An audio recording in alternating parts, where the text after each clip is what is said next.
સુરત શહેરમાં જનસેવા કેન્દ્ર પર આવકના દાખલા માટે લાંબી કતારો લાગી લોકોની મજબૂરીનો ફાયદો એજન્ટ અને દલાલો ઊંચકી રહ્યા છે। થેલો ભરી ડોક્યુમેન્ટ લઈ બેઠા હતા દલાલો। 6 વાગ્યાથી લોકો લાઇનમાં ઊભા છે, પણ જનસેવા કેન્દ્ર હજુ ચાલુ નથી થયું। માત્ર 200 ટોકન આપવામાં આવે છે અને હજારોની સંખ્યામાં લોકોની છે લાઇન। તંત્રની ઢીલી કામગીરીથી લોકો નારાજ। રાહુલ પટેલ સવારે 7-8 વાગે અમે કાલે બી આવે તો ટોકન ના મળ્યું, પાછું જવું પડ્યું, પાછી કે બપોરે આવો, બપોરે બી પાછા ગયા, સર્વર ડાઉન થઈ ગયું। હવે આજે 7-8 વાગ્યાના આવેલા છીએ, 10 કિલોમીટર દૂરથી આવું છું વલથાણથી હું, બરાબર। હવે આવી રીતે અમારે રોજ ધક્કા ખાવાના।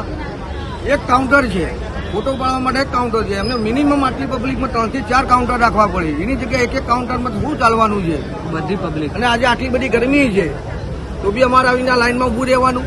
મીકા દુબે છે, હું પરત પાટિયા ગોડાદરાથી આવું છું। હું લગભગ સવાર 3 દિવસથી આજે ધક્કા ખાઈ રહી છું।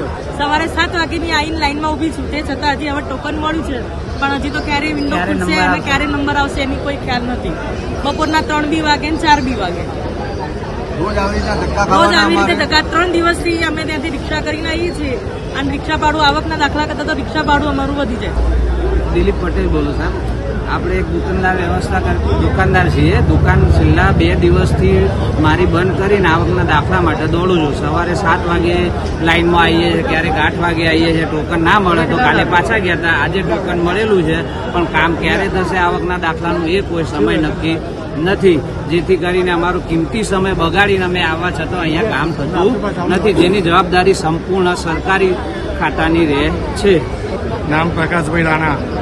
સવારે 8:30 વાગ્યાનો ઊભો છું, મને તાવ છે છતાં પણ લાઈનમાં આવીને ઊભા રહેવું પડે છે। જે 10 વાગ્યાનો સમય હોવો જોઈએ તેના બદલે 11 વાગે પણ હજુ કામ સ્ટાર્ટ નહીં થયું। બીમાર માણસ કઈ રીતે ઊભા રહી?